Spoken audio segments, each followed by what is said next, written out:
সূরা তওবার 111 নম্বর আয়াত থেকে।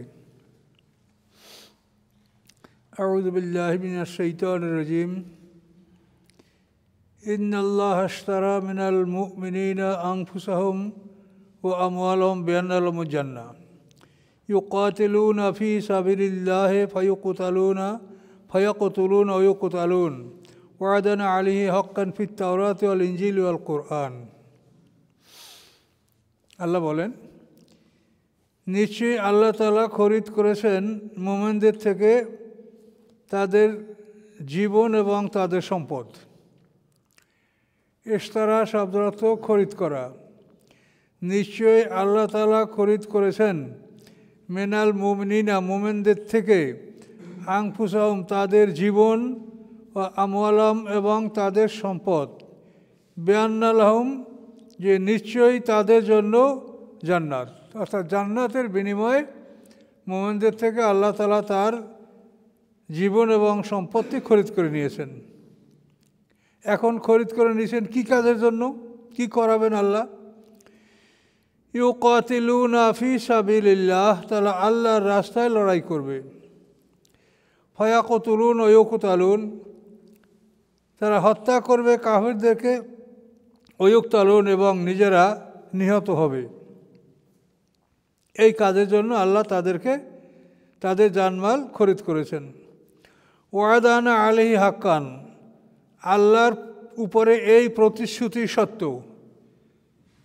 যে আল্লাহ তাআলা তাদেরকে মুমিনদের জানমাল জান্নাতের বিনিময়ে খরিদ করেছেন, যে তারা আল্লাহর পথে লড়াই করবে, কাফিরদেরকে হত্যা করবে, নিজেরা নিহত হবে। এই প্রতিশ্রুতি আল্লাহর উপরে সত্য। এটা আল্লাহর পক্ষ থেকে একটা প্রতিশ্রুতি। এই প্রতিশ্রুতি আল্লাহর উপরে সত্য এবং এই প্রতিশ্রুতির কথা উল্লেখ আছে কোথায়? ফিত তাওরাতে ওয়াল ইনজিল ওয়াল কোরআন। এই প্রতিশ্রুতির কথা উল্লেখ আছে তাওরাত কেতাবে, ইনজিল কেতাবে এবং কোরআনে, যে আল্লাহ তাআলা মুমিনদের জীবন সম্পত্তি বেহেশতের বিনিময়ে খরিদ করেছেন, যে তারা আল্লাহর পথে লড়াই করবে, কাফেরদেরকে হত্যা করবে, নিজেরা নিহত হবে। তো এই প্রতিশ্রুতি যে আল্লাহর সত্য, এটা তাওরাত, ইনজিল এবং কোরআনে উল্লেখ করা হয়েছে। তিনটা বড় আসমানি কিতাবের কথা বলা হলো। এরপর আল্লাহ বলেন, ওমান আওফা, কে অধিক পূরণকারী বেআহদিহি তার প্রতিশ্রুতি আল্লাহতে। আল্লাহতে কে অধিক, আওফা মানে অধিক পূর্ণকারী তার প্রতিশ্রুতি আল্লাহতে, মানে আল্লাহ যেভাবে তার প্রতিশ্রুতিটাকে পালন করেন, এই আল্লাহর চাইতে প্রতিশ্রুতি ভালো পালন করতে পারে এমন কে আছে? কেউ নাই। আল্লাহ সব চাইতে ভালো প্রতিশ্রুতি পালনকারী। তো ওমান কে আওফা অধিক পূরণকারী বেআহদিহি তার প্রতিশ্রুতি মিনাল্লাহ আল্লাহতে। ফাস্তাবশিরু, অতঃপর তোমরা সুসংবাদ গ্রহণ করো, বিবাইকুম তোমাদের এই বেচা কিনার প্রতি। তোমরা যে বেচা কিনাটা করলে এটার উপর তোমার সুসংবাদ গ্রহণ করো। আল্লাযী বায়াতুম বিহি, যে বেচা কিনাটা তোমরা আল্লাহর সাথে করলে। ওয়া যালিকা আল ফাউজুল আযীম, এবং এইটা সবচাইতে বড় জয়যুক্ততা।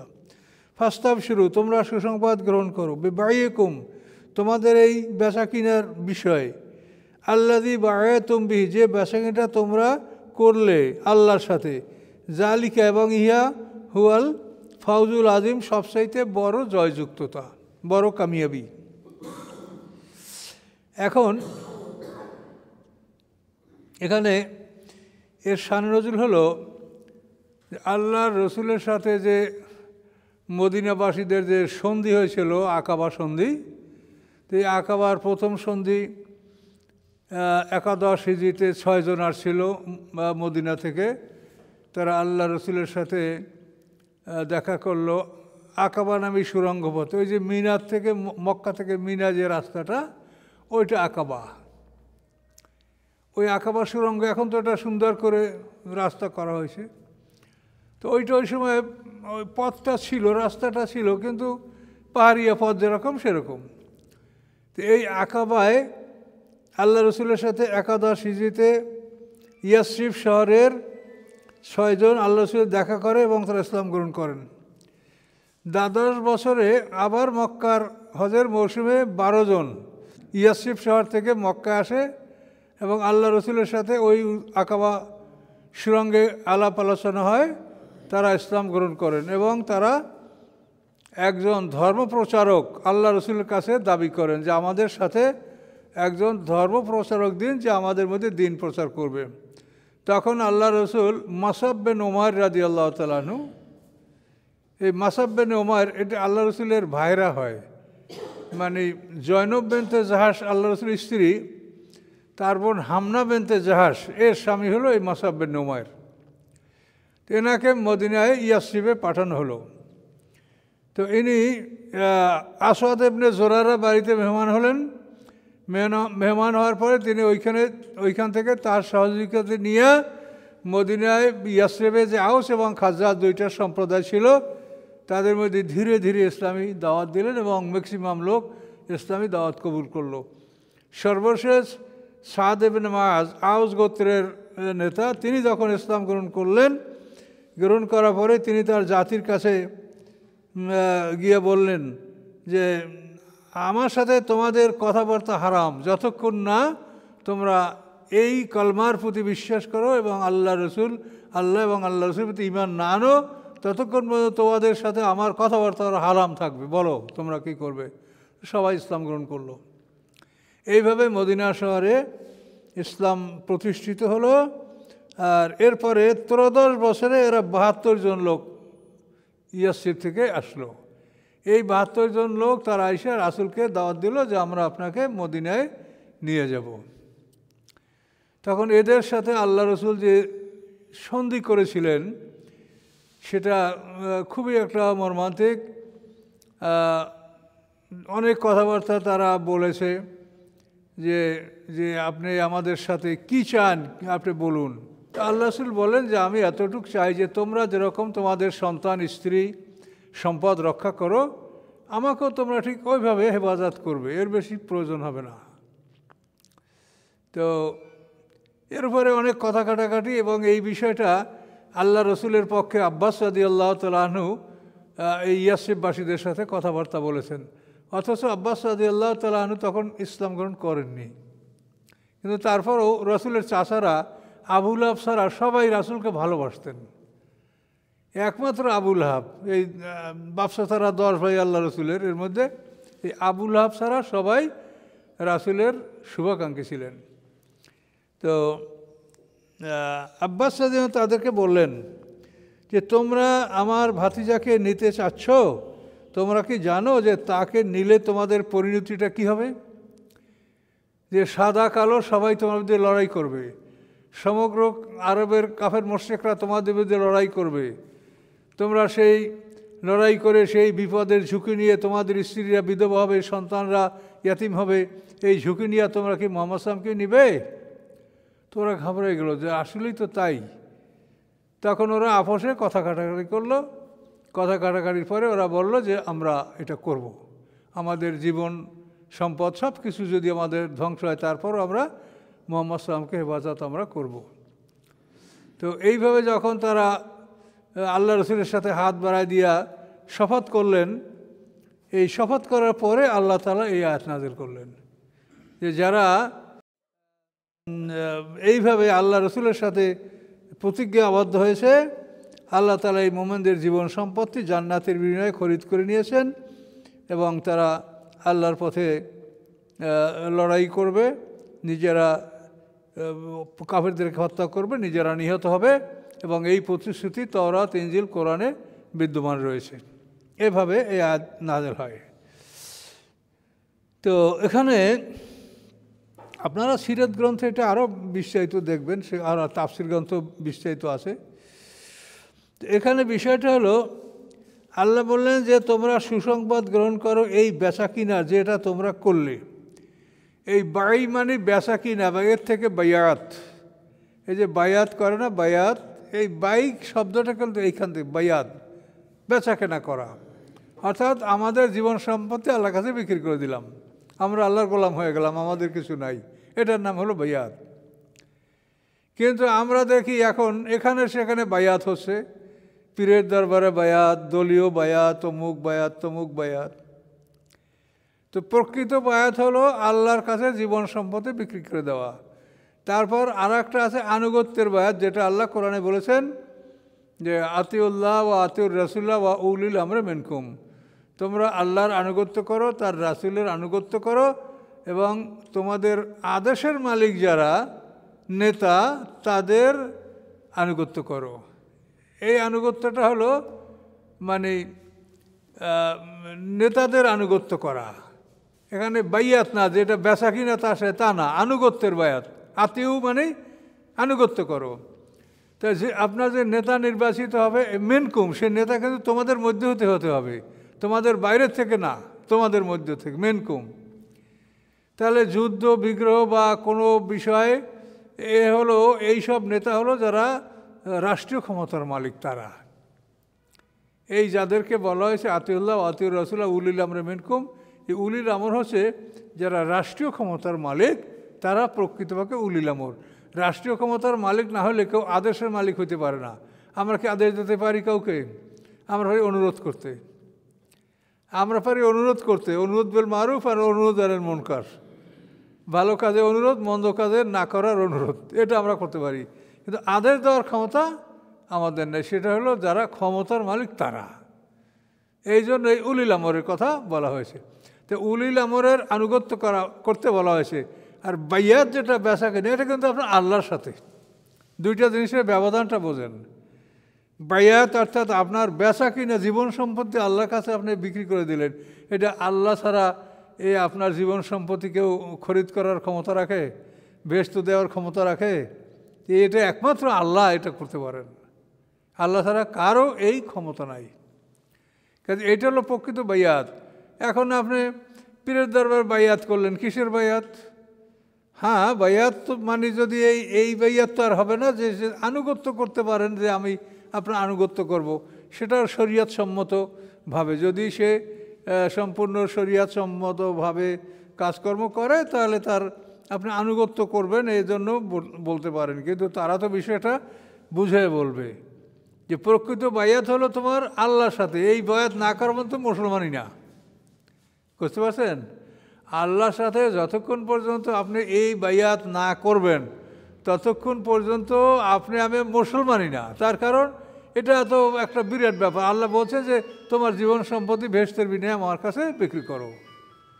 কাজে এই বাইয়াত ছাড়া কোনো মানুষ মুসলমান হতে পারবে না। কাজে এগুলি ক্লিয়ার করতে হবে যে বাইয়াত আপনি কী জন্য করছেন, কী জন্য বায়াত করছেন, বায়াতের উদ্দেশ্য কী? যে আনুগত্যের বায়াত না জীবন সম্পত্তি আপনি ফানাফি শায়েখ, এই শায়েখের কাছেই আপনার জীবন উৎসর্গ করে দিলেন? এসব কথা কিন্তু আছে। ফানাফিল্লা, ফানাফি শায়েখ, শায়েখের মধ্যে বিলীন হয়ে যাওয়া, শায়েখের কাছেই নিজেকে বিলীন করে দেওয়া। কাজে এইসব বিষয় কিন্তু মানে ছোট্ট ছোট্ট শিরক আছে এর মধ্যে। কাজে এই বিষয়গুলি থেকে আপনারা সতর্ক থাকবেন। বায়াত আপনি একবার একজনের কাছে বিক্রি করলে সেই মাল আরেকজনের কাছে বিক্রি করতে পারবেন? তা আপনার বায়াত হলো আল্লাহর সাথে, যে আল্লাহর কাছে আপনি জীবন সম্পত্তি বিক্রি করেছেন।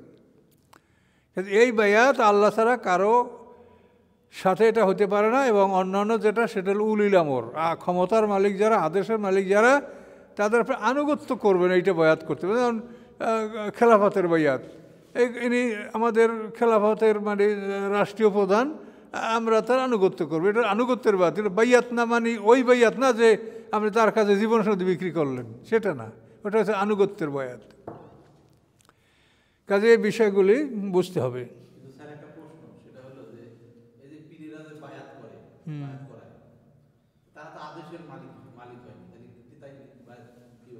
তাদের তো বায়াতের অধিকার নাই, তার কারণ তারা উলিল আমর তো না, তাদের বায়াতের অধিকার নাই। বায়াত করবে উলিল আমর, এটা কোরআনের কথা। তা তারা তো আদেশের মালিক না। তারা যদি আদেশের মালিক হইতো তাহলে তারা তো চোরের হাত কাটতে পারতো, ডাকাইদের ডাইন হাত বাম্পা কাটতে পারতো, জেনার বিচার করতে পারতো। এগুলি কেউ করতে পারে? তাহলে তারা আদেশের মালিক না। কাজে তারা কিসের বায়াত করবে?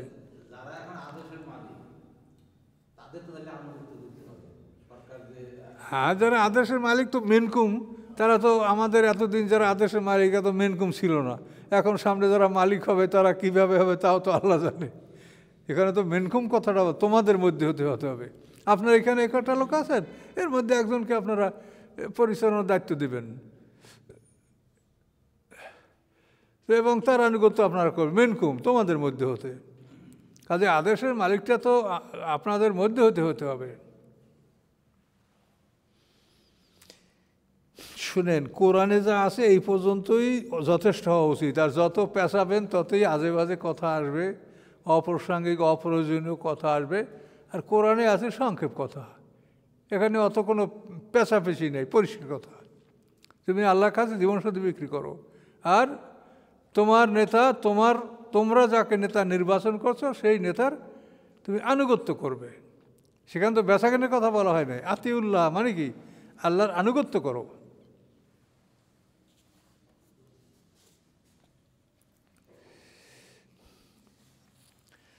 আত্মা ইবুনা, মোমেনদের বৈশিষ্ট্য। আত্মা ইবুনা যারা তওবাকারী, আল আবিদুনা যারা আল্লাহর ইবাদতকারী, আল হামিদুনা যারা আল্লাহর প্রশংসাকারী, আর সাইহুনা যারা রোজাদার, আর রাকিউনা যারা রুকুকারী, আর সাজিদুনা যারা সেজদাকারী, ওয়াল আমিরুনা বিল মারুফ যারা ভালো কাজে আদেশ দানকারী, ওয়াল নাহুন আনিল মুনকারে এবং খারাপ কাজ হতে যারা বাধা দানকারী, ওয়াল হাফিজুন আলে হুদুদিল্লাহ এবং যারা আল্লাহর সীমানাকে সংরক্ষণকারী। এই বৈশিষ্ট্য যাদের থাকবে তাদেরকে কি বলা হলো? বাশশিরিল মুমিনিন, এরা মোমেন, এদেরকে সুসংবাদ দিন। এই গুণ কয়টার তারা অধিকারী। বুঝতে পারছেন? কয়টা গুণ দেখেন। এক নম্বর হলো আত্মা আইবুনা যারা আল্লাহর পথে ফিরে আসে, তওবা করে। আবিদুনা যারা আল্লাহর ইবাদতকারী, আল হামিদুনা যারা প্রশংসাকারী, আর সাইহুনা যারা রোজাদার, রাকিউনা যারা রুকুকারী, আর সাজিদুনা যারা সেজদাকারী, আল আমিরুনা বিল মারুফ যারা ভালো কাজে আদেশ দানকারী, আর নাহুন আনিল মুনকারে যারা মন্দ কাজে বাধা দানকারী, আল হাফিজুন আলে হুদুদিল্লাহ এবং যারা শরীয়তের সীমানা সংরক্ষণকারী। সীমানা যেন কেউ ভাঙতে না পারে। নারী পুরুষের পর্দা ফরজ, তো আপনি যদি ঘরের অভ্যন্তরে ঢুকে গেলেন তো আপনার সীমানা ভেঙে ফেললেন। কারণ আপনার জন্য তো গরু ছাগলের মতো বেড়া দিয়ে দেওয়া হবে না, সীমানা তো বলে দেওয়া হয়েছে, তাই না? এটা তো বুঝতে হবে যে আমার কতখানি ঢোকার অধিকার আছে।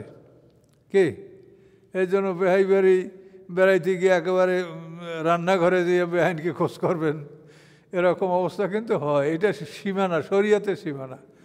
আপনি এক কথাই বোঝেন, আপনাকে যেখানে উপস্থিত থাকতে বলা হয়েছে সেখানে যেন আপনি অনুপস্থিত না থাকেন, আর যেখানে অনুপস্থিত থাকতে বলা হয়েছে সেখানে যেন উপস্থিত না হন। কথাটা আমি বুঝতে পারছেন? আমি আবার বলছি, যেখানে আপনাকে উপস্থিত থাকতে বলা হয়েছে সেখানে যেন আপনি অনুপস্থিত না থাকেন, এবং যেখানে আপনাকে অনুপস্থিত থাকতে বলা হয়েছে সেখানে যেন আপনি উপস্থিত না হন। এটা হলো শরীয়তের সীমানা। কি বুঝতে পারছেন? এখন বোঝেন যে আপনাকে কোনখানে উপস্থিত থাকতে বলা হয়েছে, সেইখানে আপনি অনুপস্থিত থাকবেন না, তাহলে আপনার বিপদ সংকেত আসবে।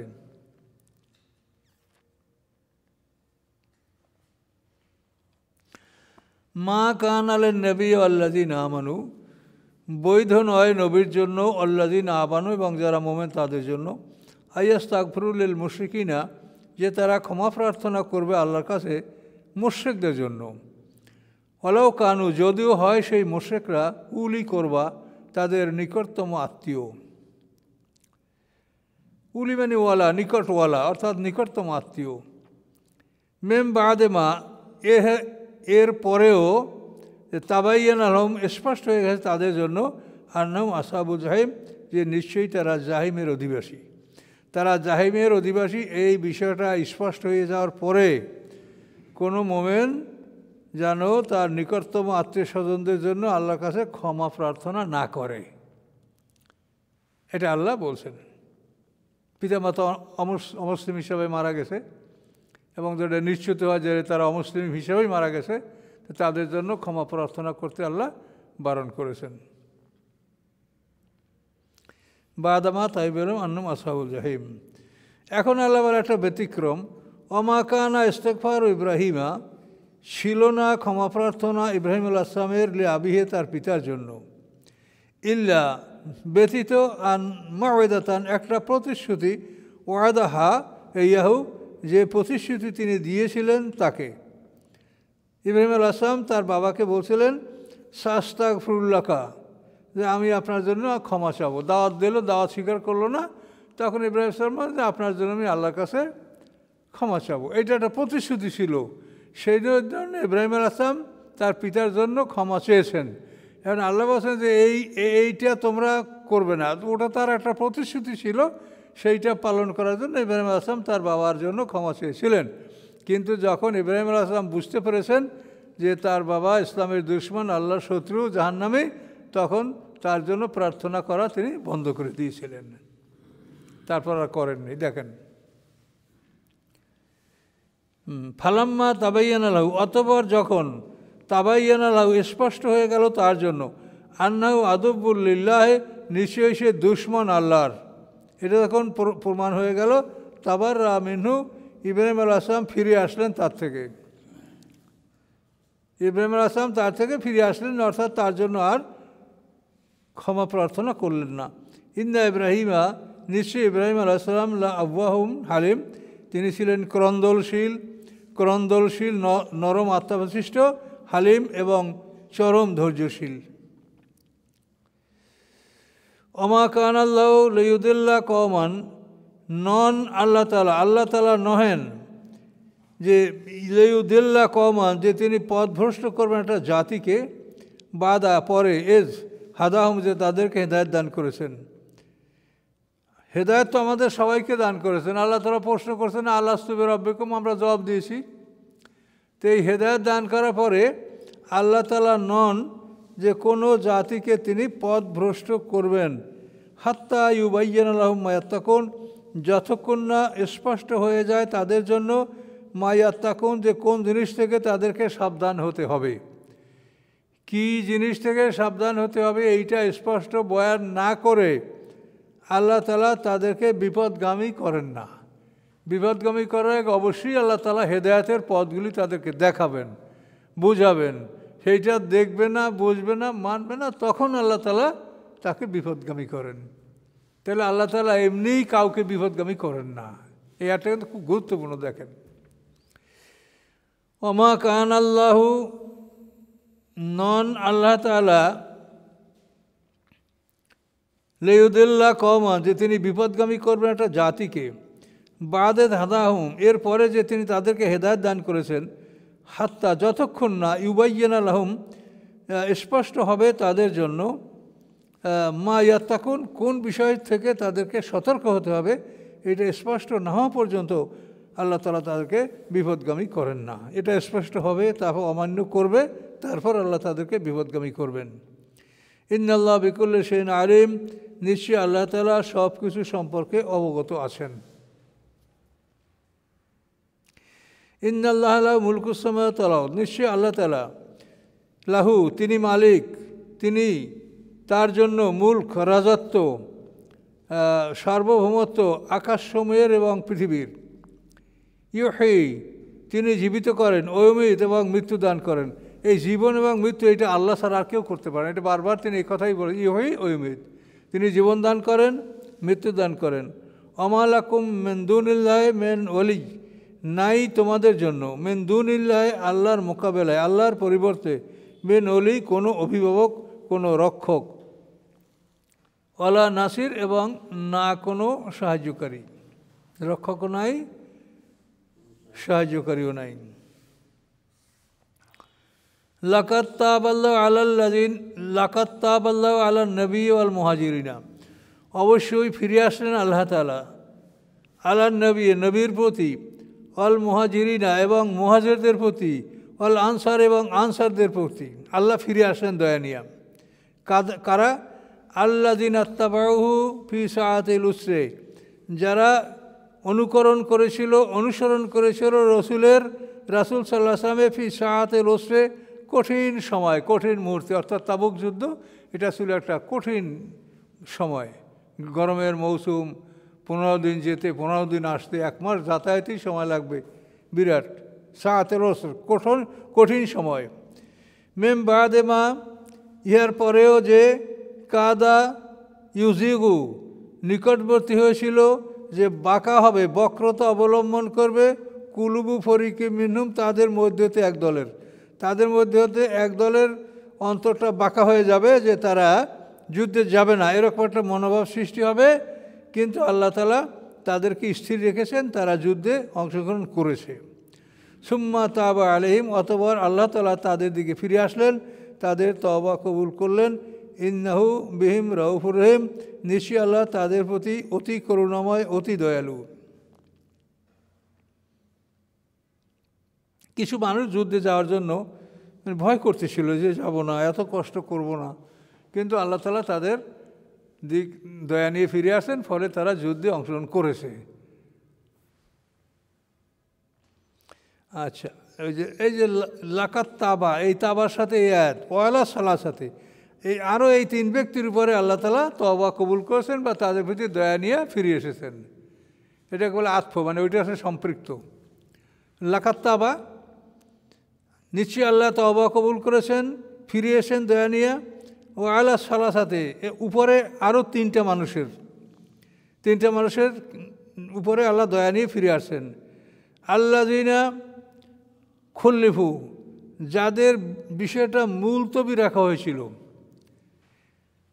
হাত্তা ইজা দকাত, এমনকি সংকীর্ণ হয়ে পড়েছিল, আলাইহিম তাদের উপরে আর্দ পৃথিবী, বিমা রহুবাত, এই পৃথিবী প্রশস্ত হওয়ার পরেও, ও দকাত আলাইহিম আনফুসুহুম, এবং সংকীর্ণ হয়ে পড়েছিল তাদের উপরে তাদের জীবন, ও জন্য, এবং তারা ধারণা করেছিল আল্লাহ মালজা মিন আল্লাহ ইল্লা ইলাইহি, যে নাই কোনো আশ্রয়স্থল আল্লাহ হতে, ইল্লা ইলাইহি, তার প্রতি ছাড়া, আল্লাহর প্রতি ছাড়া আর কোথাও কোনো আশ্রয় নাই, এটা তারা নিশ্চিত হয়েছিল। সুম্মা তাবা আলাইহিম, অতঃপর আল্লাহ ফিরে আসলেন তাদের প্রতি, লিয়াতুবু, যাতে তিনি তাদের তওবা কবুল করতে পারেন। তাআলা লিয়াতুবু, যাতে তিনি তাদের তওবা কবুল করতে পারেন। ইন্নাল্লাহু তাওয়াবুর রহিম, নিশ্চয়ই আল্লাহ তাআলা তওবা গ্রহণ করি, দয়াময়। এই 3 জন সাহাবী হলো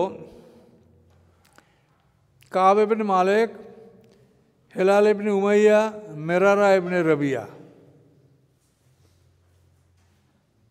1 নম্বর হলো কাব ইবনে মালিক, 2 নম্বর হেলাল ইবনে উমাইয়া, 3 নম্বর মেরারা ইবনে রবিয়া। এই 3 জন, এরা মানে মিথ্যা বলে নেই। আল্লাহ রসুল মদিনায় যখন ফিরে আসলেন, তা আল্লাহ রসুল কাছে তারা সত্য বললেন যে আমরা এই যাব করে ভাবছিলাম, মনে করছি আজ রওনা করব, কাল রওনা করব, এভাবে হতে হতে আর আমরা যেতে পারলাম না, থেকেই গেলাম।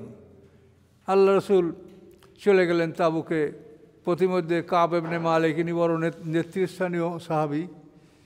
তো আল্লাহ রসুল তাদের সম্পর্কে কোনো প্রশ্নও করলেন যে কাব ইবনে মালিক কোথায়। কেউ ভালো বলল, কেউ মন্দ বলল।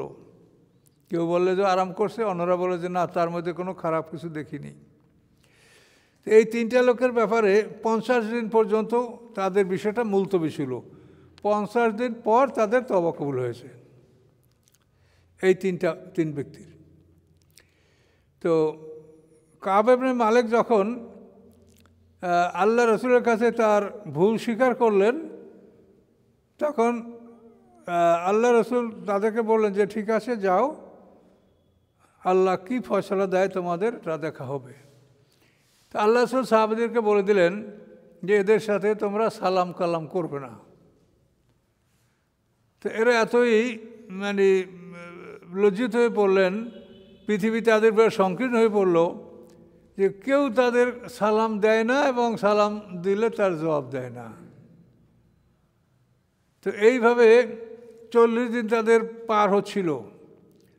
তো কাব ইবনে মালিক বলেন যে আমি তো তারপরও মসজিদে গিয়ে নামাজ পড়তাম, কিন্তু অন্য 2 জন তারা একবারে ঘরেই বসে পড়েছিল, তারা বের হতো না। তো এইভাবে আমরা খুব কষ্টে জীবনযাপন করতেছিলাম। 40 দিন পরে আদেশ আসলো যে তোমরা তোমাদের স্ত্রী থেকে পৃথক হও। তখন তারা জানতে চাইলেন যে স্ত্রী আমরা তালাক দেব, যে না, তাদের থেকে দূরে থাকো। এভাবে 40 দিনের পরে 50 দিন পর্যন্ত এভাবে পার হলো। 50 দিন পরে গভীর রাত্রে তাদের তওবা কবুল হওয়ার আয়াত নাজিল হলো। এই আয়াত নাজিল হওয়ার পরে শিলা পর্বত থেকে এক ব্যক্তির ডাক দিয়া বলল যে কাব ইবনে মালিক, সুসংবাদ গ্রহণ করো। তখন উনি শুনে সিজদায় পড়ে গেলেন এবং বুঝতে পারলেন যে আল্লাহ আমাদের তওবা কবুল করেছে। এরপরে কাব ইবনে মালিক এবং এরা আল্লাহ রসুলের কাছে গেলেন। তো আল্লাহ রসুল হাস্যোজ্জ্বল চেহারায় তাদের সালাম গ্রহণ করলেন এবং বললেন যে পৃথিবীতে আসার পরে এই দিনটার মতো দিন তোমাদের জীবনে আর আসেনি, যে আল্লাহ তাআলা আজকে তোমাদের তওবা কবুল করেছেন। এই 3টা লোক, তো এরা হলো সত্যবাদী। এদের কথা বলা হয়েছে এই সামনে দেখবেন যে তোমরা আল্লাহকে ভয় করো, সত্যবাদীদের অনুকরণ করো। তো এই 3টা লোক মিথ্যা বলে নাই, এরা সত্য বলছে। আল্লাহ বলছেন তোমরাও এই সত্যবাদীদের অনুকরণ করো। আর আপনারা বলেন যে কুনু মা সাদিকিন, মানে পীর ধরো। এই আওয়াজ শোনেন নাই? পিসাবরা এই আওয়াজ করে কুনু মা সাদিকিন, মানে কি সত্যবাদীদের সাথে থাকো, মানে পীর ধরো। তো পিসাবরা সত্যবাদী আমরা কী করে বুঝবো? তো এভাবে ধর্মকে নিয়ে বহুত খেলা তামাশা চলছে, তো আপনারা সতর্ক থাকবেন। এখানে অনেক কথা আছে, এটা সিরাত গ্রন্থে বা তাফসিরে আরও দেখবেন। এই কাব ইবনে মালিক যখন এভাবে খুব কষ্ট পাচ্ছিলেন যে মানুষ কেউ কথা বলে না, তিনি বলতেছিলেন যে এখন যদি আল্লাহ রসুল মারা যায় তা আমার জানাজা আল্লাহ রসুল পড়বেন না। যদি আমি মারা যাই তা আমার জানাজা আল্লাহ রসুল পড়বেন না। আর যদি রাসূলি অবস্থায় রেখে আমাকে মারা যায় তো সাহাবীরাও আমার জানাজা পড়বেন না। এত বড় একটা ভয়ঙ্কর অবস্থার মধ্যে তারা ছিলেন। এর মধ্যে গাসসান থেকে হারিস গাসসানি, এই গাসসানটা হলো এই আরব সীমানা এবং সিরিয়ার সীমানা, এই 2 সীমানার মাঝে কতগুলি অঞ্চল ছিল। আয়লা, গাসসান, আরও অনেকগুলি অঞ্চল ছিল। তো এই গাসসানের বাসা খুব শক্তিশালী ছিল, এদেরকে আরবরা সবসময় ভয় করত। তো গাসসান থেকে একটা চিঠি আসলো কাব ইবনে মালিকের কাছে। এই চিঠিটা একজন নিপ্তি যে খাদ্য বিক্রি করার জন্য আসে, তার কাছে এই চিঠিটা ছিল। সে মদিনায় আইসা লোকদেরকে বলে যে কাব ইবনে মালিক কোথায়, আমাকে দেখিয়ে দাও। তো লোকেরা দেখায় দিল যে এই কাব ইবনে মালিক। তারপর চিঠি তার কাছে দিল। দেওয়ার পরে ওই চিঠিটা খুলে দেখেন, তার মধ্যে লেখা আছে যে কাব ইবনে মালিক তোমার সাথী তোমার উপরে খুব জুলুম করছে, তোমাকে খুব কষ্ট দিচ্ছে। তুমি যদি আমাদের কাছে আসো তাই তোমাকে আমরা যথাযথ সম্মান দিব, তুমি আমাদের কাছে চলে আসো। কাব ইবনে মালিক বলেন যে এটা ছিল আমার উপর একটা বিরাট পরীক্ষা, যে আমার ঈমান থাকবে কি যাবে। তখন একটা জ্বলন্ত চুলার মধ্যে আমি চিঠিটা পোড়ায় ফেললাম। তো এই রকম কষ্ট 50 দিন তাদের বিষয়টা মুলতবি ছিল। এরপরে তাদের আল্লাহ তওবা কবুল করেছেন। আর এই 3টা লোকের অনুকরণ করতে বলেছেন, যারা সত্য বলেছে তোমরা সত্যবাদীদের সাথে থাকো। এ পর্যন্ত থাকলো।